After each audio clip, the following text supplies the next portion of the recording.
Hello, hello, hello, everybody. Mic check. Hello, everybody. Hey everyone. I Hey, can. So Happy Thursday. Welcome, everybody.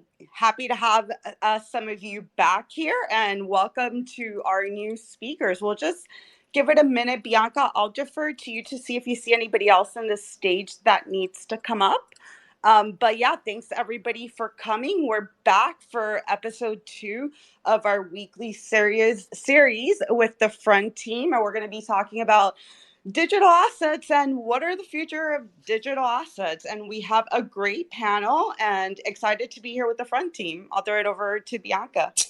Yeah, I'm particularly excited about this topic because I feel like people don't realize that there's so, like, the term digital asset tends to be kind of associated with just cryptocurrencies and NFTs and it's very, there's just so much more to digital assets than that and those two things. And I'm excited to kind of dive into what the future of digital assets are, even on an estate planning type of like take, and as well as even down to passing on generational wealth through some of these assets. And there's just a lot to discussing what the future holds in terms of the space.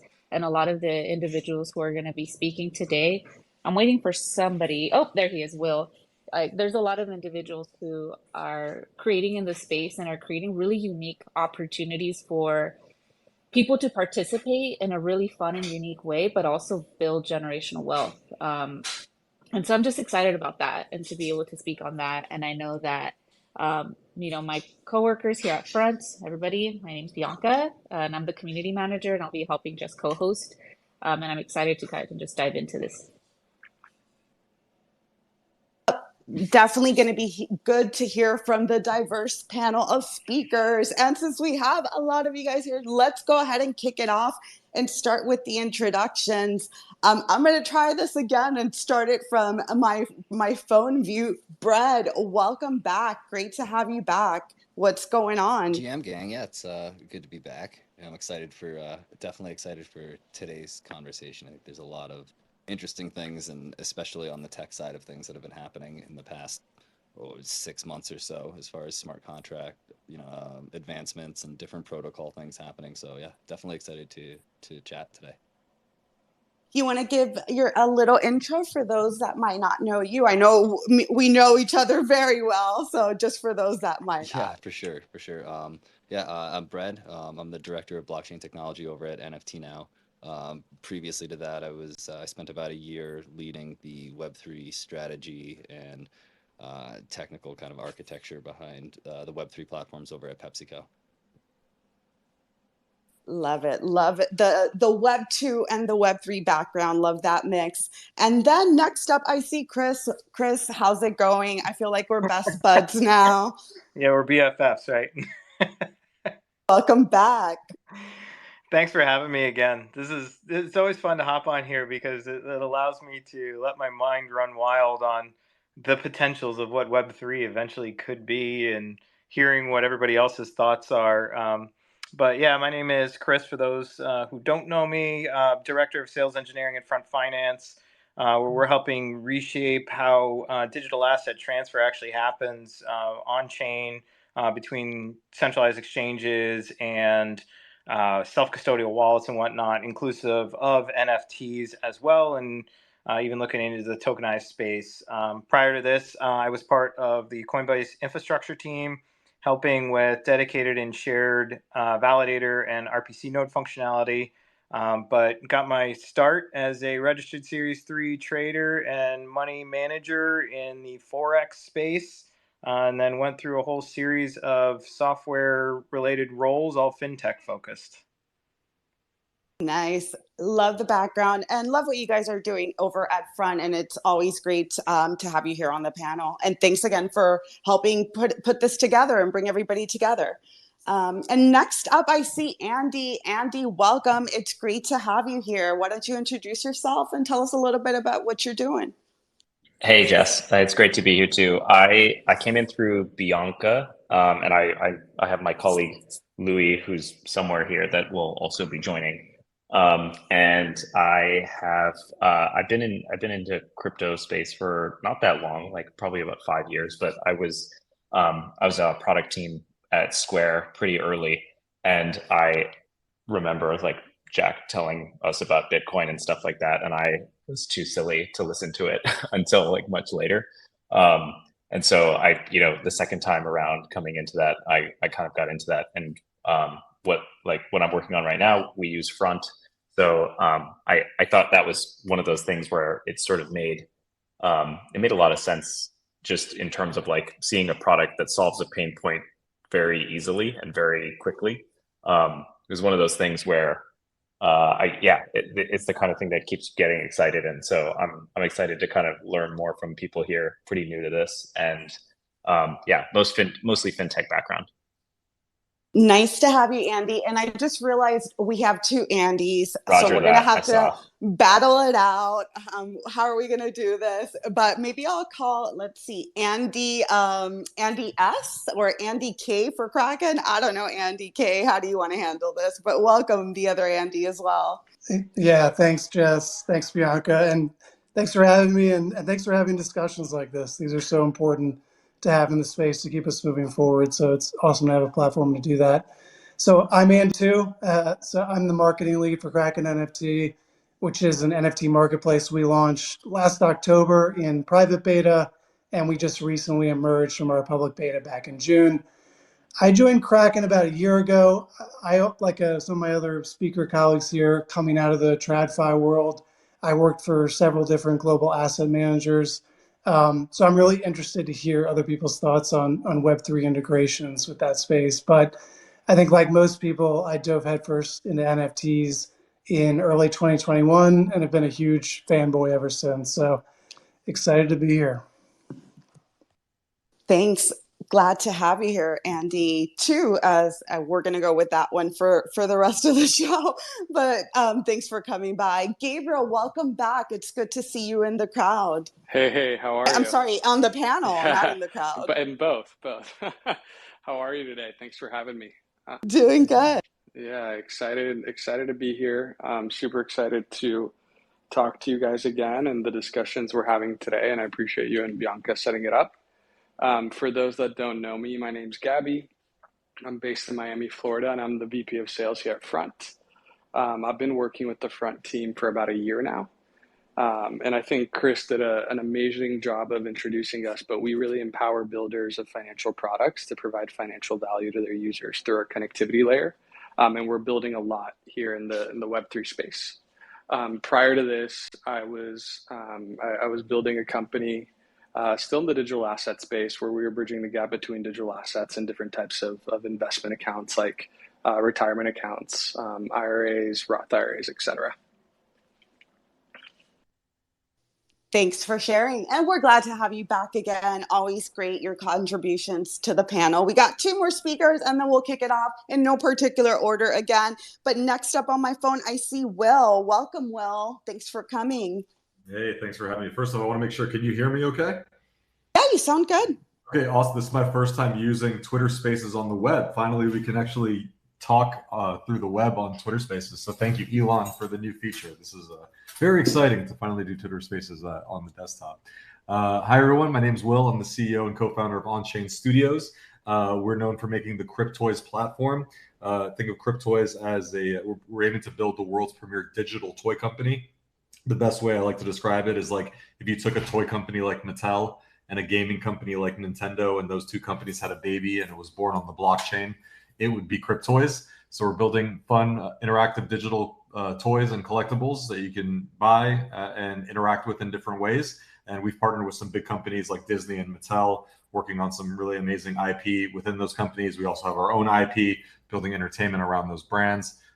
So happy to chat about anything within that realm, whether it's big brands coming to the space, licensing IP, and then just any kind of future play trends as far as gaming and interactivity. And happy to be here. Thank you for inviting me.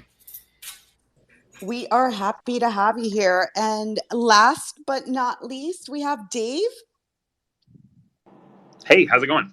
Hey, Dave, welcome. Thanks for the invite, and thanks to my colleague Rob for setting this up.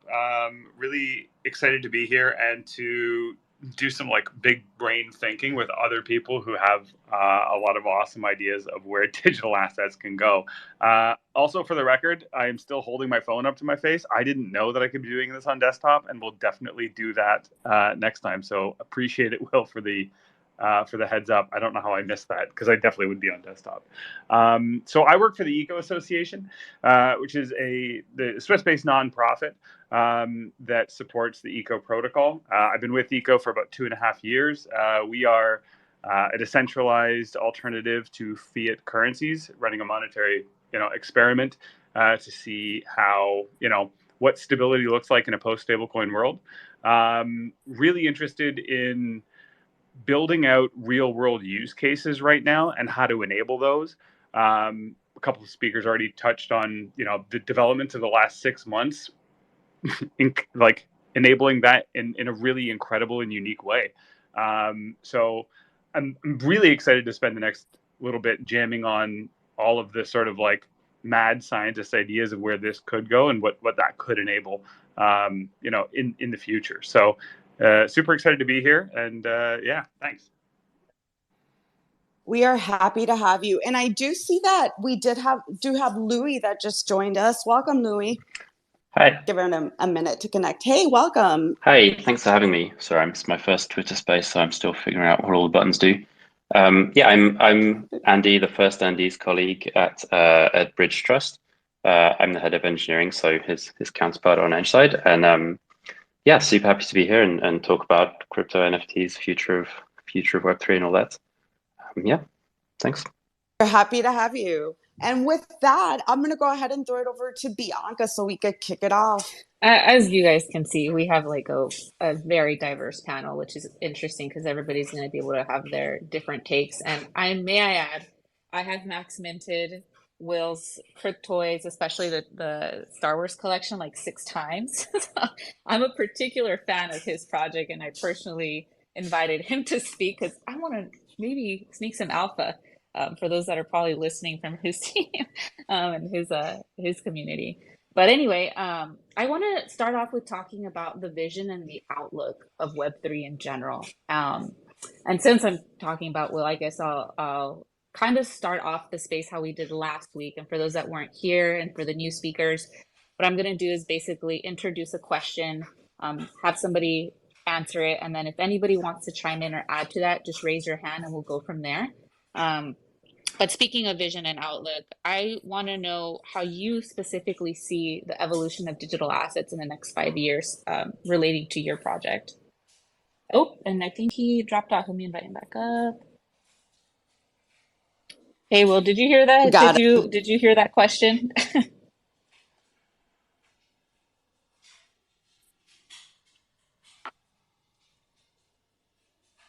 Guess that desktop's not fully. I know. I'm back. Oh yes, I should have disclaimed that it's not out publicly, so I probably wouldn't use it because it's still like in beta. I've heard some bugs about it. I guess I was. Yeah, that was very buggy. So I switched to the phone. So now, I'm sorry, was that question directed towards me? I missed like the last 30 seconds. Dang it. And I was giving you your flowers because I max minted your project. I appreciate that. I'll have to listen to the recording after. No, yeah, I definitely give you your flowers. But basically, I want to talk about the vision and outlook. I think what you guys are doing is very, very interesting. For those of you that don't know who are tuning in, I helped with the community building with Game of Thrones and the Matrix project. I was not in charge of the salad fingers, so don't come at me. But I helped with the community building there, and the topic of IP and Web3 and all of that's really important. So speaking of vision outlook, how do you see the evolution of digital assets over the next 5 years? Yeah, I mean, I'll speak from just the licensed IP perspective. I'm pretty amazed to, be working with these brands and these iconic brands, these iconic Hollywood studios and sports leagues and all these different things. And they remain tremendously bullish on this entire space and of Web3 and digital collecting and NFTs. The bear market has not discouraged these IP holders whatsoever. As a matter of fact, I see some companies doubling down in the space because they see this as an evolution of their consumer product and consumer packaged goods strategy. When they're thinking about ways that they can monetize their IP and sell their IP and create new experiences for fans around the world, they see just the digital evolution of that through Web3 technologies. So being able to do something that you would only do in the physical world, like sell a toy or to sell a collectible, which was only possible through the physical space and IRL and plastic manufacturing and all these different things. Now all of a sudden you could do it digitally, and you could do them in very unique ways. With this incredible infrastructure behind it that allows for scarcity and provenance and transparency. These studios and IP holders are extremely bullish of it. So like we see this whole thing from how can we help take fandom and interesting experiences to the next level through a digital format. Like for us, we're a digital toy company. So what could you do through the lens of a toy if gravity is not a thing, if plastic manufacturing is not a thing, et cetera. So, it's just about kind of tapping into those methods of play. Like if you look at the way kids are playing these days, right? It's very different than when we grew up and what we played with as kids. Like, these days kids are getting iPads at a very young age and they're playing things like Roblox and Minecraft and Fortnite. If you look at the play patterns of Roblox, you might think that's a video game, but really that's more of a social, type of activity where they're getting together with their friends after school and doing all these different things. Just happens to be in a metaverse style digital format. And I think brands are taking note of that. And they're like, okay, if digital is really the future of play, or it's a big part of the future of play, how could we be a part of that? And how does our consumer product or consumer packaged goods strategy lend itself nicely to that? And blockchain and Web3 and just tokenization of these things are a huge pillar and a huge kind of feather in the cap of being able to do that and reach different kinds of collectors and different types of consumers. So we see it from a less of a technical aspect. So maybe I can be the consumer guy in the room. It's less of a technical thing, but it's more about trying to meet consumers, not just where they're at, but to kind of quote Wayne Gretzky, it's like to skate where the puck is going. You don't skate where the puck is at. And that's where I see all these kind of Hollywood studios and sports leagues being really interested in the space and NFTs in general. Go ahead, Andy. Andy too. Yeah, no, I completely agree with Will. I think we saw this in 2021, right? When NBA, Nike, Adidas, Time, they all got into the space and kind of dipped their toe in the water. More recently, it's been Starbucks, Porsche, Red Bull. I mean, can I interest anybody in some Amazon? I mean, they're coming down the pike. Google Play now allows apps to offer NFTs, which is a complete policy about face for them. And so why are these companies coming into the space? I think Will hit the nail on the head, right? It's new monetization strategies. I mean, there's no sugarcoating that. We don't need to lie to ourselves that there's some altruistic intent here. But how are they monetizing it today? I think for better or worse, NFTs are inextricably intertwined with digital collectibles right now. And many brands' first step in the space has been to launch their own version of that. But I mean, Nike made out 200 million plus. They generated over $1 billion in secondary sales volume. Tiffany sold out their collection to the tune of 12.5 million in less than 20 minutes. I mean, Time Magazine, which is kind of a relatively boring company, even they generated 10 million in revenue from their drop. So I think brands are definitely getting in the space. They see the opportunity. And I think they're collaborating with ecosystem stakeholders right now, and everybody's working on use cases. So in 5 years, we'll still have digital collectibles, but we'll also have much broader use cases and hopefully a better onboard ramp for consumers, thanks to a lot of these traditional brand efforts. So, Will mentioned on the consumer side, I think it's going to be the tokenization of everything, including physical goods. The luxury industry is spending a lot of time looking at how NFTs can alleviate counterfeit, which is siphoning away billions of dollars from that space. And, the same for the ticketing industry. Um, and, I think on the commercial side, we're going to see more around soul-bound tokens, particularly for data-heavy industries like medical records, credit scoring, education, and even supply chain and logistics, just like authenticating products, ensuring country of origin, all that sort of stuff. So just wanted to say I completely agree with that take. I love that, especially with you touched a little bit on the certification. With that, I kind of want to open this up to whoever wants to chime in, but how do you think Web3 will reshape the internet economy? And I guess I'll start it off with, I see projects that are actually using Web3 and the NFT kind of format to be able to offer digital certificates so that they can continue to track whether, even if it's an in real life product like a Rolex, being able to have a certificate of authenticity that's on chain that will track the history of that product. So in a way, it's like already starting to reshape the internet economy, maybe not in like as big as we would like to see it right now, but I kind of wanted to open up to everybody else to see how else do you think Web3 will reshape the internet economy? Go ahead, Greg. Go ahead. Yeah, I mean, I think that, COAs, those certificates of authenticity, that was, originally years ago, one of like the first use cases for blockchain technology. At the end of the day, the blockchain is just there to prove provenance, authenticity, and an immutable truth to something.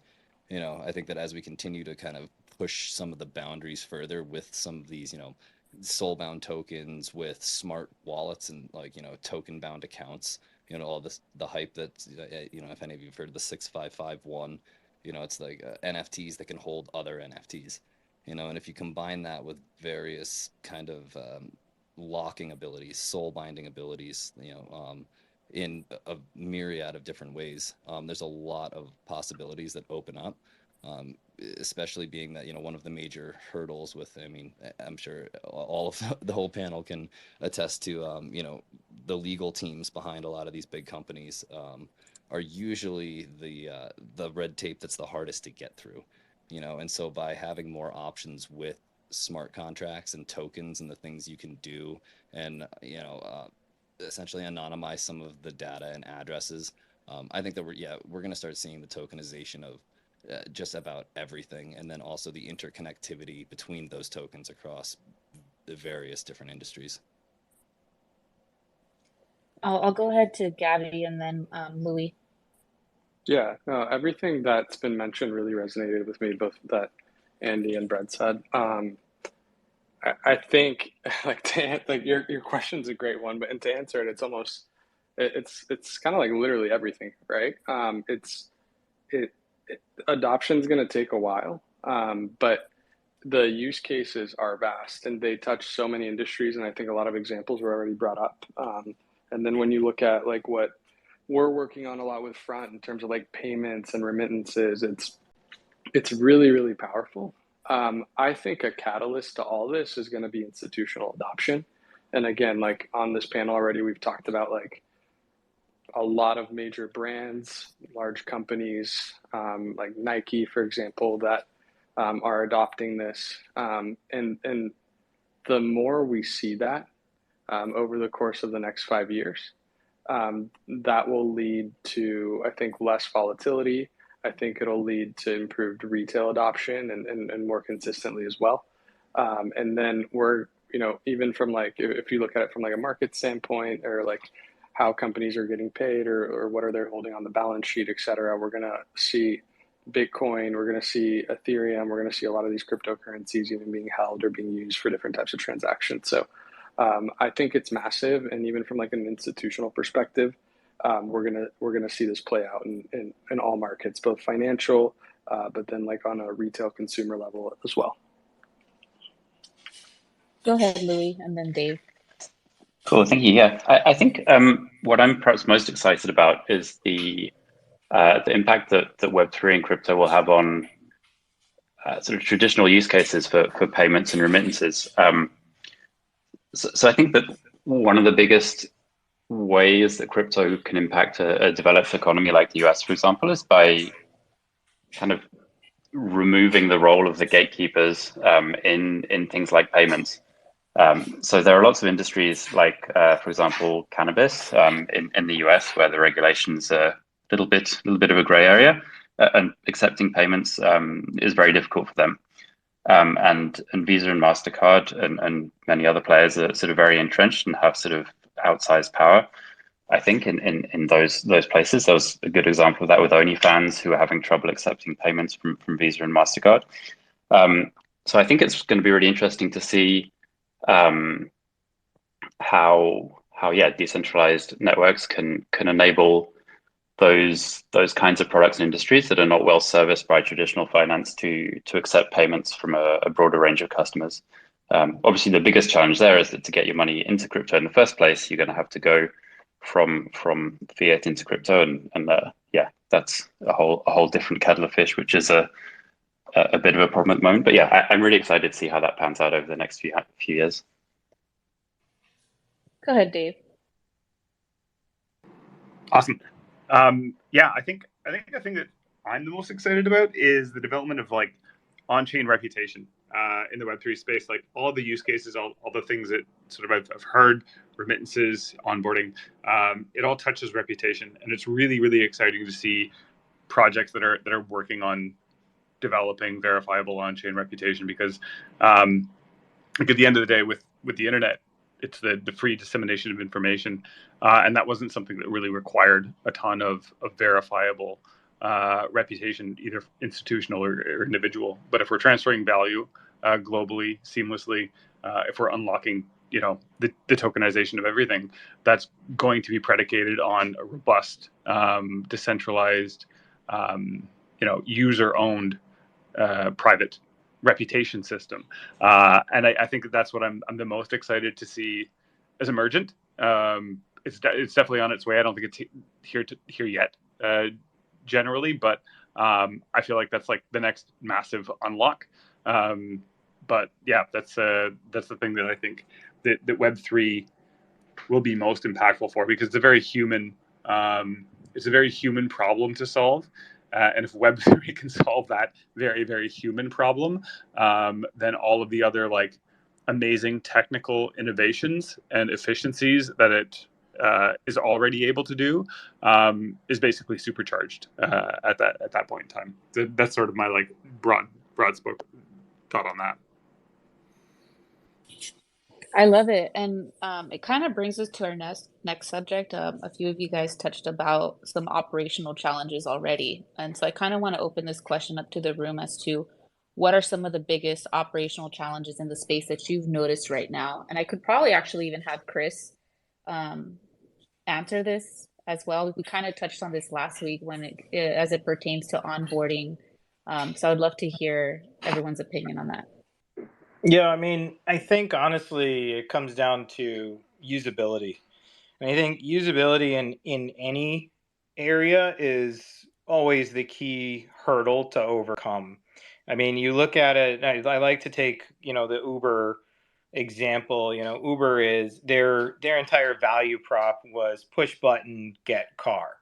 Right? Now there was obviously a lot of stuff that went into that, and the problem was you're standing on the street of Manhattan and it's pouring, and you've got to raise your hand along with everybody else and hope that a taxi driver is going to see you. How do you stand inside a building when you're out of the rain, or call it ahead of time knowing it's going to take 5 minutes to get down the elevator from one of the skyscrapers and have the car waiting for you, but you're not a multimillionaire who has a driver employed? Uber figured that out from a usability standpoint. They figured out the demand was there, but they figured out how to supply that demand using the everyday driver. And I think we're in the same spot when you come to Web3. I think the demand is there for using crypto. I mean, we see it from an emerging economies perspective.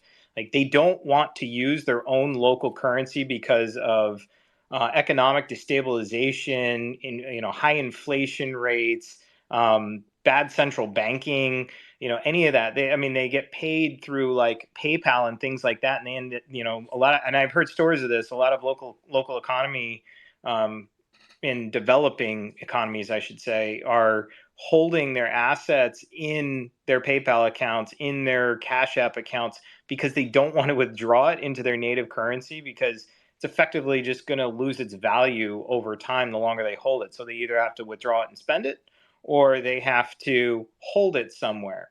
So having the demand there, which we are already seeing from these emerging economies, means that we need to figure out how do you supply that demand, and the supply is the ease of use aspect. How do you easily use Web3 technology to overcome the hurdle of transacting every day, sustaining your wealth and value for the time that you put into a potential job that you got paid for, and not have to worry about inflation basically eating your money without you doing anything other than just having it.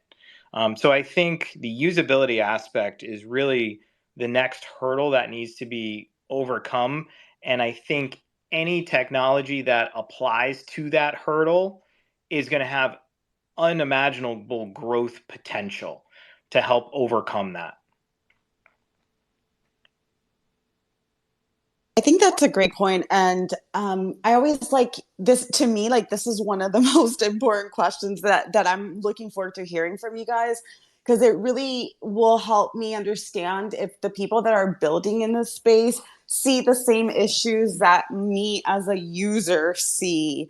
And everything that you said, Chris, I completely agree with. I can't think of life like before Uber. And now it's like something that everybody like needs. Like the need was always there. We just didn't have a way to get to it. I'm sorry. I just wanted to add that in. Go ahead, Andy. No, I completely agree with Chris, right? I mean, I think it helps too to understand kind of what digital asset you're even talking about. Because I think people get the case for cryptocurrency in a lot of cases much more than they get the case for DeFi, and much more than they get the case for NFTs. So the other side of that coin from a usability perspective is an educational and use case perspective, and getting people to understand why they should care about that and making it crystal clear, because I think the industry as a whole has done a really bad job of that. And so I think that's a huge part of that. But yes, I mean, if you wanted to buy an NFT today, you gotta find an on-ramp for fiat into the ecosystem through an exchange. Then you gotta get a hot wallet. And then you gotta figure out, well, what chain is that hot wallet on? And then you gotta find a marketplace to buy the NFT. So it's very convoluted now. So usability is absolutely paramount. And that's a huge operational challenge that I think the industry as a whole is just lagged behind. Go ahead, Brad. Yeah, no, I mean, I couldn't agree more. We briefly touched on it last week about, the realistically like the 2-click goal. There shouldn't be that many steps. We realistically need to hide the wires. But I think one of the issues that's still happening right now in this industry is, we had this, a bunch of developers dump into the industry in 2021. All of a sudden everyone was watching YouTube, learning Solidity, and trying to hop in with the sole objective of minting an NFT or helping their buddies or a team or whatever their intentions were. They jumped in and learned Solidity around NFTs. And what's happened over the past couple of years now is that essentially the idea is that developers are creating solutions and then trying to create problems to apply the solutions to. Which is completely backwards as to what it should be.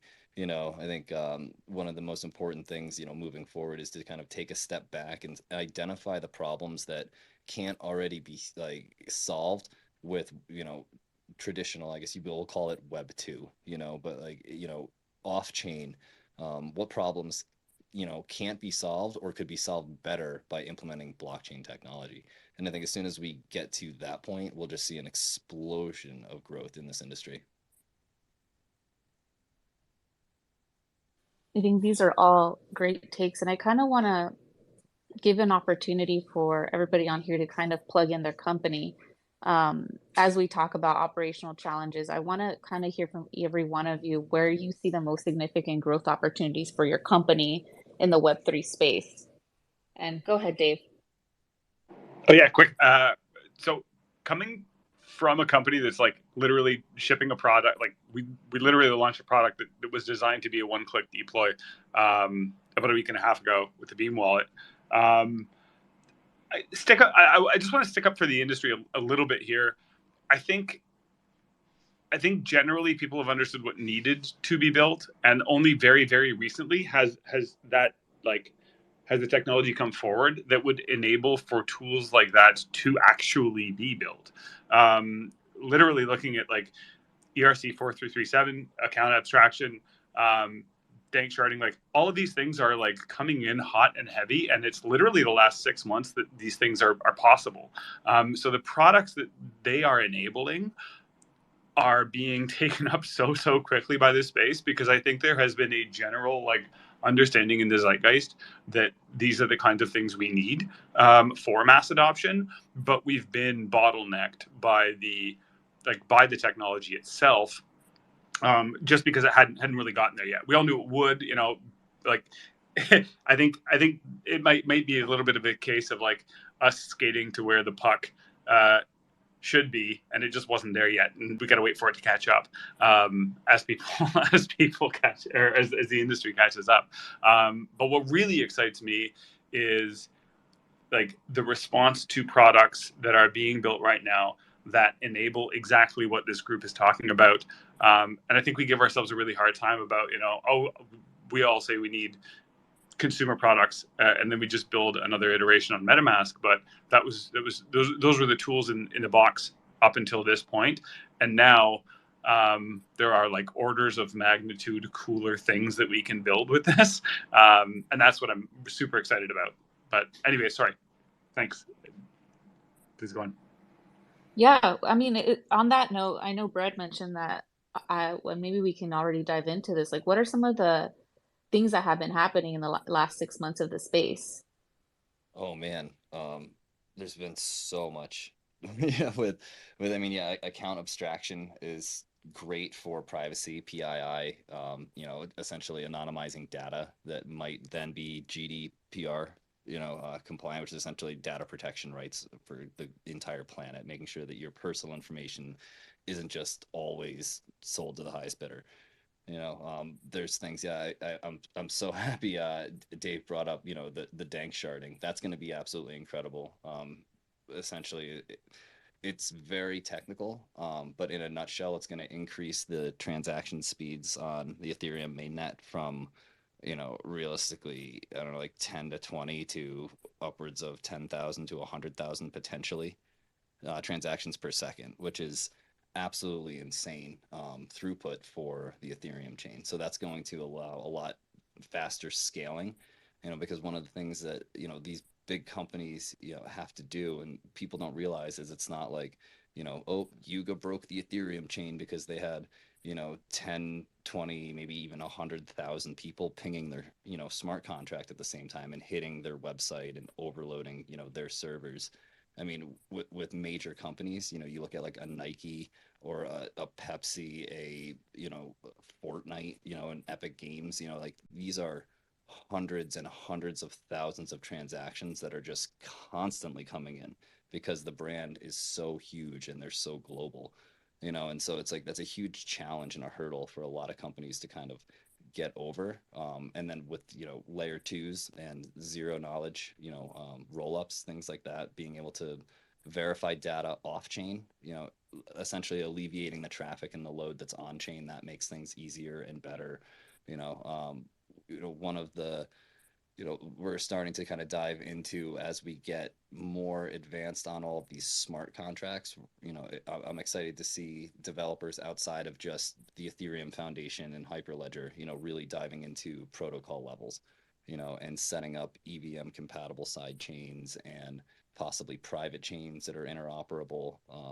I mentioned earlier that CCIP, which is cross chain intercommunication protocol, and I mean, that allows you to have assets back and forth between different chains, store value on Ethereum, but still use the asset to play games on Polygon. You know, there's a lot of really cool stuff that's going to be happening over the course of the next year that I think will alleviate a lot of the hurdles and challenges that companies have and teams have faced up to this point.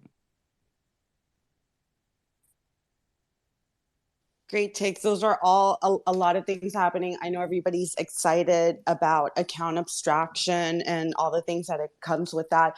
And I guess that'll bring me to one of the questions. Like, this space is always changing. There's always something coming up.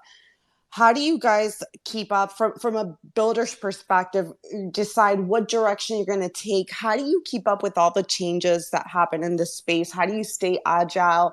How do you pivot? Do you pivot? Would love to hear some of the takes from some of the panelists. I can chime in just really quickly on our side. I have a little bit of a different approach. Again, we are focused really on consumers and bringing on folks to the space for the first time. A lot of folks that have bought a Cryptoy, it's their first NFT, it's their first digital collectible.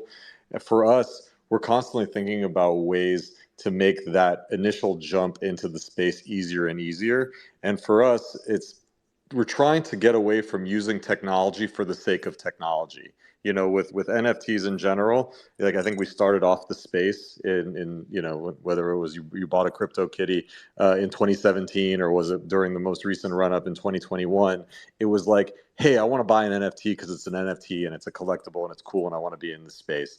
But I think oftentimes technologies start off this way and it dissipates into and evolves naturally into what's a great user experience first and foremost, and let the technology just fade into the background. We saw this with the whole MP3 craze back in the day, right? People were like, oh my God, MP3s, I need to download MP3s, I need an MP3 player. How do I get an MP3 player and all this stuff? And now just people listen to music, even though it's an MP3 as the file type and the technology, people just listen to music. They don't care necessarily about technology for technology's sake. So for us, we're trying to distill all this amazing tech that's coming through, whether it's bridges or cross-chain implementations and composability and all the things you can do from a consumer product and user experience standpoint, but then translate that and just abstract all of that to the end consumer so that we can onboard the next 5 million, 10 million, 50 million people onto the space. User experience paramount above all else, and trying to just take the technology and how fast it's evolving and then just package it into something really, really simple for people to get and get excited by. And that's really what we focus on with our company, just to try to get people to make the jump into the space for the first time. Great take. Go ahead, Louis. Cool, thanks. I was actually putting my hand up for Andy because he's using the web UI, which is buggy. It's fine, but yeah, thank you. Like to repeat your question about how do we sort of stay agile in this fast-paced industry, like we think about that a lot, and just we're on the custodial side, and so we're a regulated entity, chartered out of Nevada, like the FID, and so definitely the regulators don't move very fast. So for us, we have to like sort of listen to your instincts, we listen to your customers, and we have to, it sounds a little bit reductive, but like when we look at this industry, and especially coming from fintech and like data engineering side on the product, there are very few new ideas and very few core use cases and pain points that are new. And what we see changing is the technology and sort of the packaging. And so, like, I forget who said this earlier, but you see a lot of these things where new technology creates these benefits and pain points that sort of like are looking to match each other. But a lot of the time they're pretty similar, and sort of staying true to those things and looking for these swings. And so you'll see this here. I think it's agnostic so far from what I can tell from industries, but you'll see these sort of big periods of fragmentation, and then they followed by like a mass aggregation. And so, if you're predicting one of those swings or staying, in tune with those, you can kind of do that. And, you see that, especially like you see this with like apps and infrastructure and like all of those things that have nothing to do with like Web3.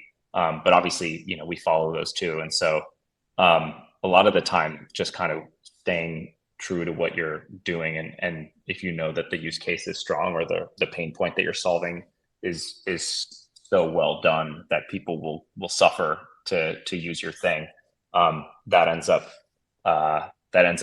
coming around and benefiting later. I think a really good concrete example of that is staking and yield farming, and in general, like the pain point and use case that like to use Andy's words, is people want to earn interest on their savings, and so I think that the way that we would approach that is consider that sort of pain point, that use case, is pretty fixed. It's been around for a long time. It's not likely to change, and then it's our job to follow developments in the industry and make sure that any new ways of earning yield are available to our users in a way that is understandable for someone, without having to make them learn the difference between liquid staking and delegated staking and all the other things that you might want to do with your crypto. Yeah, because there's so much to learn when dealing with crypto, and especially DeFi. Go ahead, Bianca. No, I wanted to keep adding to that. I think that something that you mentioned, Jess, is it's so true. This industry is so fast paced, and I forgot who mentioned it. We don't give ourselves credit for all of the advancements that have been made. And even with Will and Chris and Andy and Brett, there's just so much that happened even in the last week. If I'm on social media, I think actually there's a statistic, right, where it's like if you're away from social media for a day, it's actually considered in like real time Web3 about a week and some change. And that's actually true. And even on an engagement, like for me as a community manager, if I'm away and not posting regularly, then I'm basically not really staying up to trend with certain things. And that's crazy to me. So in that note, it's like, and in the same breath as competitive landscape, how do you all stay agile in such a fast-paced industry? Oh, we talked a little bit about that, but I'd love to hear from like Andy or Chris or Dave. Sure. I think you just reconcile yourself to the fact that like you take 24 hours off and you basically become a boomer, which I already am. So in this industry, at least, and you just dust yourself off and start again. There's absolutely no way to keep up with it 24/7. The Bankless guys say like we're speed running financial market, like we're speed running an industry right now, and the thing that makes it exciting is the thing that makes it impossible to keep up with. And as long as you can sort of like ride that wave, I think it's fine personally. I miss a million things and I rely on my team to catch me up, and I do the same thing with them. And between the bunch of us, we cover all the time zones. So yeah, that'd be my response. Yeah, I think it's hard to keep up with it, to be honest. And when I was at Coinbase last year, not only was I just trying to get, like, I thought I knew about crypto before I joined Coinbase, and I learned very quickly that I had no idea what the hell I was doing when it came to crypto. And it took a lot with a lot of people that I worked with to really understand it and become an Ethereum expert with the merge coming up and everything. And then Three Arrows happened, and Celsius happened, and Luna happened. And like, we just saw this domino effect of just events where it was like every week something new was going on that was in the normal financial world was life changing just for a single event. And in crypto, every single week, it was like there was something new. And then, like, of all things, FTX happened. And it was just like, at some point, where does this end? And trying to stay up to date on all of those events and then trying to figure out how they all related to each other and intertwined with each other, and listening to all of the analysis from the insiders on the Twitter spaces that were coming on was just like, it was so much that like not a single person can keep up on all of it. You basically have to figure it out what you can on your own. based off of what you've read on, or what you've seen on Twitter, what you've heard on Spaces or X or whatever we're calling it now, what you've seen on the news, and then talking with colleagues and other people in the space and just understanding what they've heard, and then trying to connect the dots on your own. And then a month later, you see like this massive analysis that somebody wrote where they've spent their entire time looking at everything that's happened and pieced it all together for you. And you're like, wow, I only got about 5% of that myself. So I don't think it's possible to stay on top of it.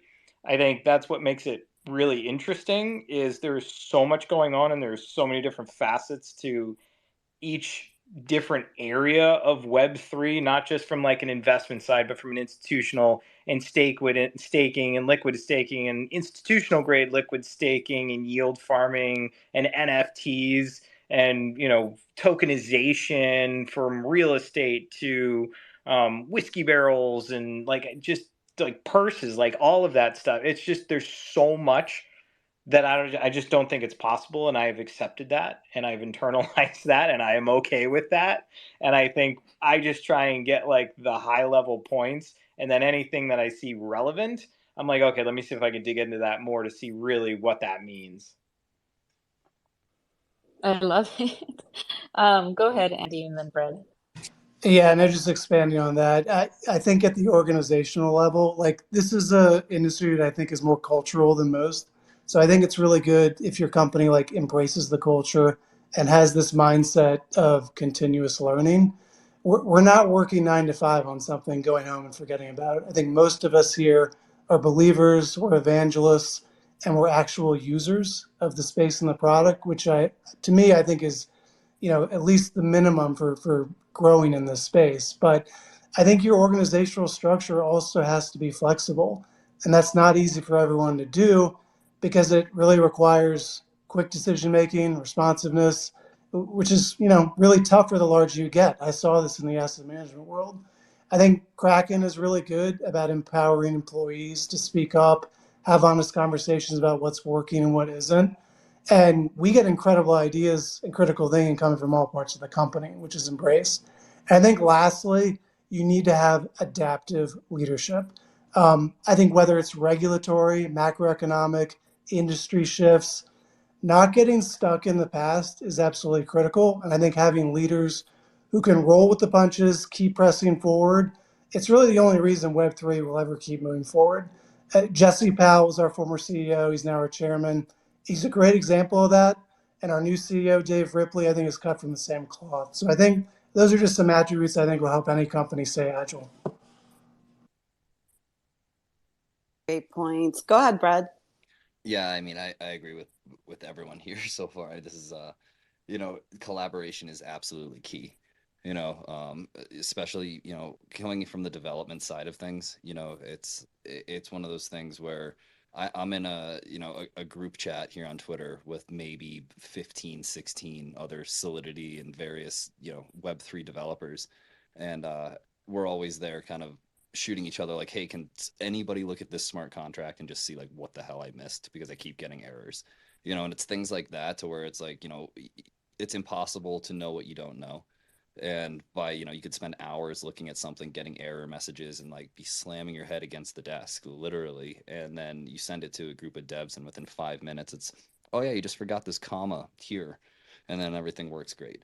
And it's really having a close network of people that are essentially on the same path and after the same goal as you are, whether it's in development or whether it's in the marketing side of things or the artist side of things.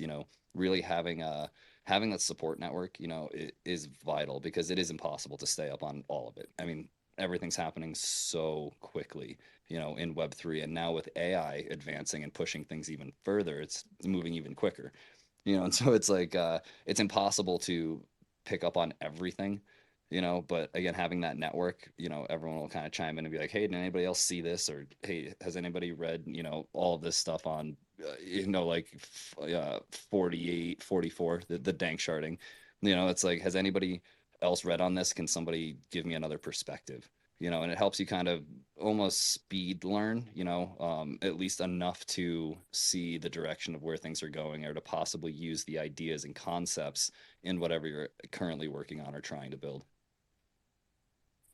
I love that. I want to give flowers to Jess herself, because if there's one thing I learned in this space is that just because you're the fastest and the most agile doesn't mean that you're going to end up in first place. And it's so important for everybody to have a team that is having their heads down and working. Then also a team who is in the know. Like Jess constantly hosts weekly. For people who haven't subscribed to her, I highly recommend that you subscribe, because she won't show herself, so I will show her. She hosts these community events where she sits down and she literally is like, hey guys, what are you working on? Let's problem solve. And that's so important in being up to date with all of the things that are happening in Web3. And sometimes you have influencers who are like, I'm just having a really hard time with my community. My community's wanting ABC and I don't know how to, and we problem solve that. And then same thing with like on the development side. And then at one point, even with founders who are like wanting to problem solve on what they can do better. And it's important to just continue to involve yourself, yes, in the community, but don't have anxiety to be first, because that like if you have anxiety, that's just not going to guarantee a win. And I know we have a couple minutes left, and I do want to be conscious of everybody's time. So I want to kind of open it up to either Jess close out, or maybe we can kind of talk about just what everybody's working on and future investments and partnerships, if you don't mind, Jess. Yeah, no, it's been a great conversation, and I give credit to everybody here, because I think Andy too pointed this out. Like, the space is 24/7. It's not, 9 to 5, you turn off the computer and nothing happens. No, it keeps going while you're sleeping, and catering to that global market. I give props to everybody, to all the founders and builders in this space, because it's something that you have to take on, and yeah, so credits to that. So yeah, I think with Bianca's point, I'd love to hear about what you're working on. How are you going to bring adoption to your platform, to digital assets? Would love to hear that from the speakers for the different perspectives. Yeah, I can chime in. So I think we're really looking to invest in front. In somewhat of the near term is in infrastructure. And what that means is really like making the on and off ramp experience for customers getting into Web3, holding their assets within like various stable coins or cryptocurrencies, looking to maybe like spend them, and then like working with institutions to adopt these, right? So like working with different platforms that are looking to build out a wallet infrastructure, et cetera. Like we really want to improve that process and make it a lot more simple. I think there's a ton of opportunity on the on and off ramp side. I know, there's some people on the panel in this panel that are building around that. And I think that's like really, really important. I think overall infrastructure in the last 12 months has gotten kind of hit. So I think it's important for builders to keep building, and for like new players in the space like really come in and provide like a better experience for a lot of these institutional clients, but then even for like retail level users that are just looking for a better on and off ramp experience. Love that, Dave, and thank you so much for coming. And we look forward to seeing what is it Echo or Eco? I want to make sure I pronounce it correctly, because it could go both ways. Oh, sorry, I wasn't. Oh, speaking. Sorry, that was Gabriel. No, it's all good. It's all good. That was Gabriel. Sorry, I No, get it's all well, maybe let's It's go Eco, to but it wasn't. Yeah, It definitely wasn't. yeah. That was Gabe. I'm sorry about that, Gabe. Go ahead, Andy. Awesome. So I think at Kraken, we're focused on, I think, addressing some of the most common challenges we've talked about on the spaces right now: expensive gas fees, malicious projects, complicated wallet setup. So what we're trying to do, and what we've done in large part already on Kraken NFT, is there's no gas fees. Collections are reviewed at the smart contract level and verified by an actual person. Users can manage their cash, crypto, and NFTs from one account, and they can do it with 24/7 support, which a lot of the space doesn't have. So in addition, I think, to just some of that stuff and making it a safe space for consumers, we're really focused on delivering fun and exciting experiences that actually take users outside of our marketplace. So earlier this year, we did a March Madness themed NFT tournament where we gave away $50,000 in prizes just for free. And going on right now, I think Bianca may be putting a link to this in the Spaces thread, but we're actually partnering with English Formula One Williams Racing, which is one of the most iconic and successful teams in that sport's history. And so we're, as part of that sponsorship, currently running a competition right now where if you own an NFT from any of the collections we support on Kraken NFT, you can submit it for consideration and be one of 6 NFTs that get added to the rear wing of 2 race cars that are going to be driven this October at the Formula One Lenovo United States Grand Prix in Austin, Texas. So if you know anything about the cost of advertising space in that sport, as well as like the millions of eyeballs on it, it's quite a big deal. So check out that link. We're accepting submissions through August 18th, and then Williams is going to down select the top 20. There's going to be a public vote, and top 4 votes are going to win. And then Alex Albon and Logan Sargent, who are the 2 drivers, are going to handpick the remaining 2 spots. So hope everybody participates.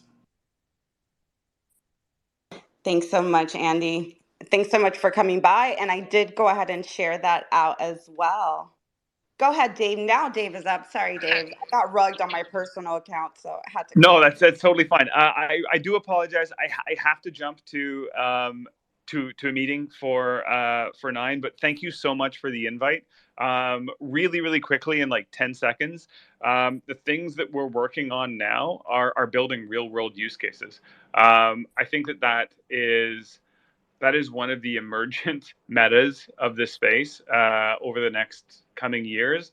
I'm so excited about it, and I am really excited to be building the tools that enable that kind of thing, working with other projects to make that happen, building currencies and products that real world users that aren't all the way down our rabbit hole, that don't live this 24/7 365 can just use, because I think that is like building those kinds of things are as exciting for non-crypto users as they are for crypto users, because it's just as exciting for us to see people experiencing crypto for the first time as I think it was for us. So that's what excites me. That's what we're working on. And again, I am sorry I do have to jump, but thank you so much for this invite. This was a ton of fun, and thank you to all the other speakers for your insights. Super insightful.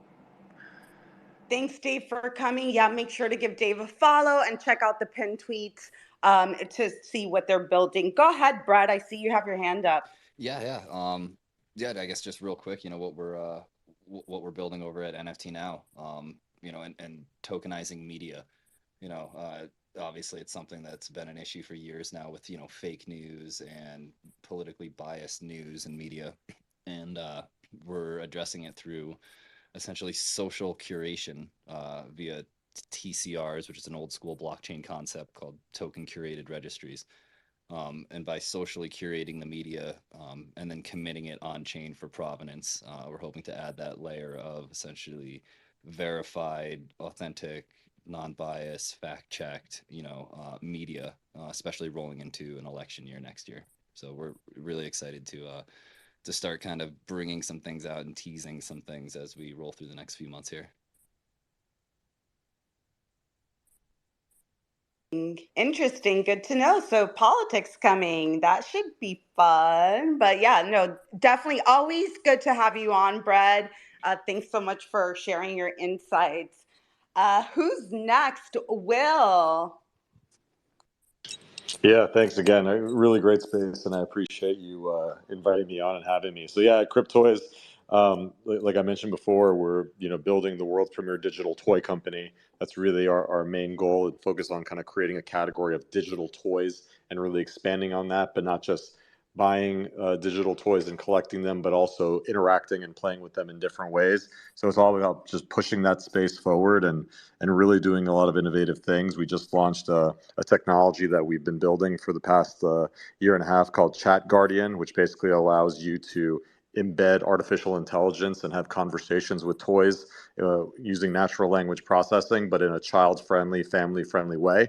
We have things that are coming out later this year that will be able to, in a compliant way, invite kids under the age of 12 to interact with blockchain assets for the first time, which is incredibly exciting. The space, for the most part, has been an adults-only game. And you can just imagine just how exciting this can get when we can, start sharing these experiences with people of all ages, start, inviting the Roblox crowd, the Fortnite crowd, the Minecraft crowd who are so digitally native, and this would make so much sense for them. How do we do that in a compliant way? We're putting in the work. We have some really cool stuff coming on that front that'll be coming, very, very shortly, and some major IPs, household name IPs, some of the most famous characters in the world coming to the Cryptoys platform here over the next couple months.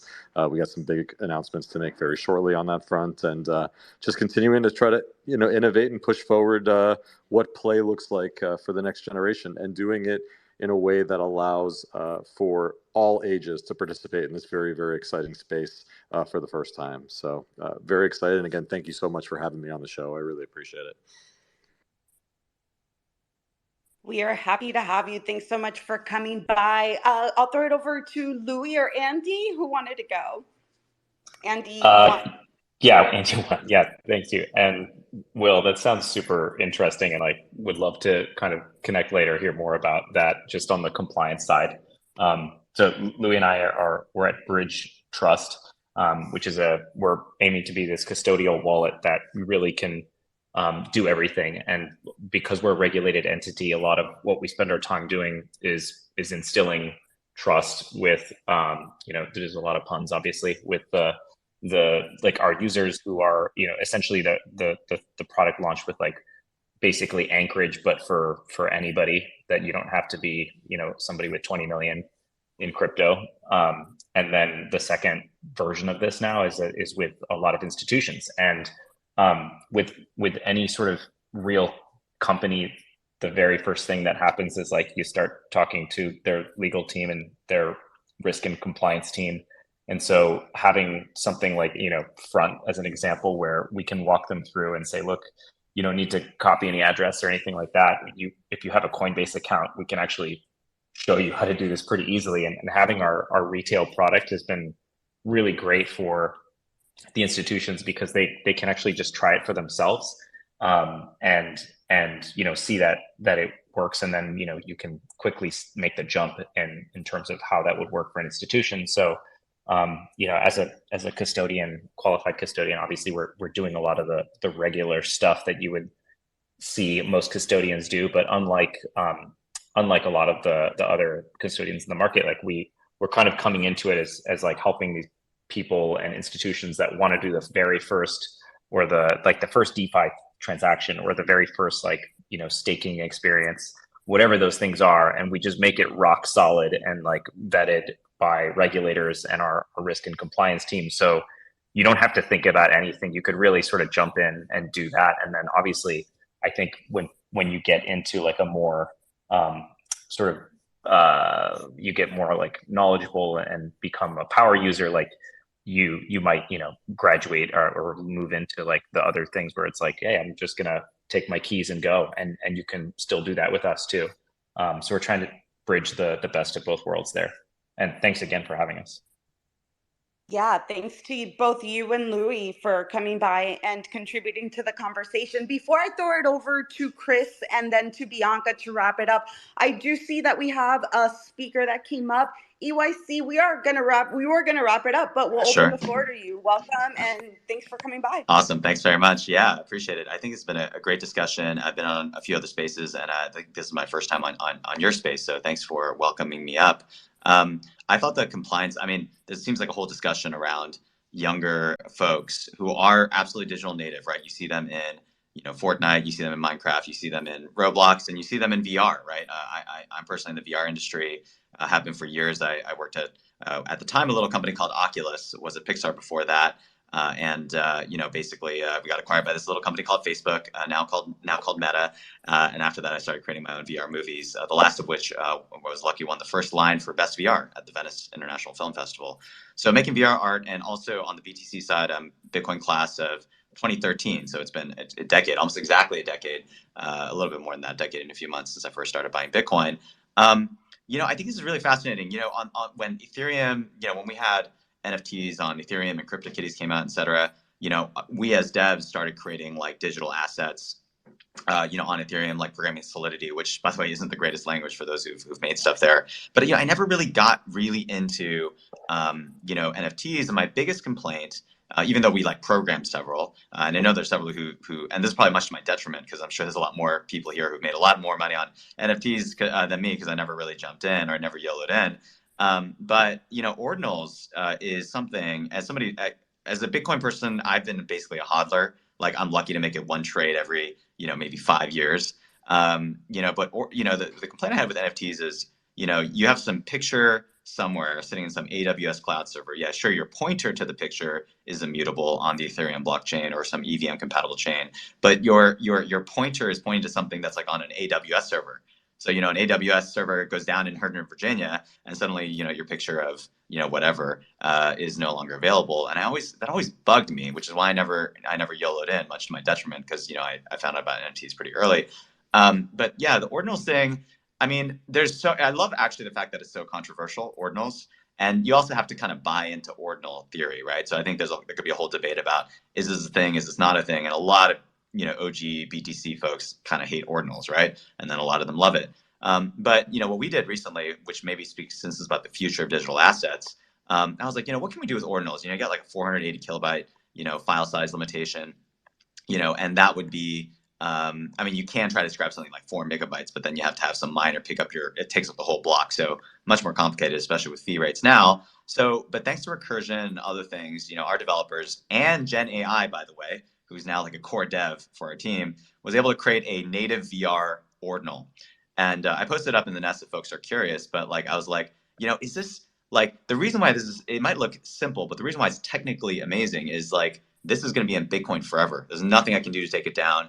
Amazon could go down, Microsoft could go down, every company in the world could go down. And as long as Bitcoin is around, the layer one, this, our VR art is going to be spinning forever in VR natively, right? So we had to do a lot of technical stuff, which I don't need to bore y'all with, but I think just the innovations that are happening there. As an artist, you want limitations, right? If you have an infinite world, and Ethereum, you have plenty. There's no file size limitations. You can pull from any GitHub repository.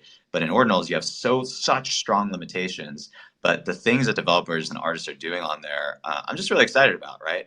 And by the way, I'm not shilling this because this is not for sale or anything. I just want to share with the world, hey, you can do these things, and that's kind of been the motivation for a lot of the work that we've done technically, is just, this is possible, right? This is the art of the possible. So if we talk about the future of digital assets, I can't say it's ordinals. I have no idea. Like maybe something else. I mean, money is just what we think it is, right? And ordinal theory requires you to, believe in the idea that sats, in a certain order, is the way it is. So that's probably a different debate. But yeah, I just think it's really cool that even if, taking ownership aside, this is immutable. Like, the art you put on there will never be taken away for as long as that layer one exists. So yeah, just thought I'd add that.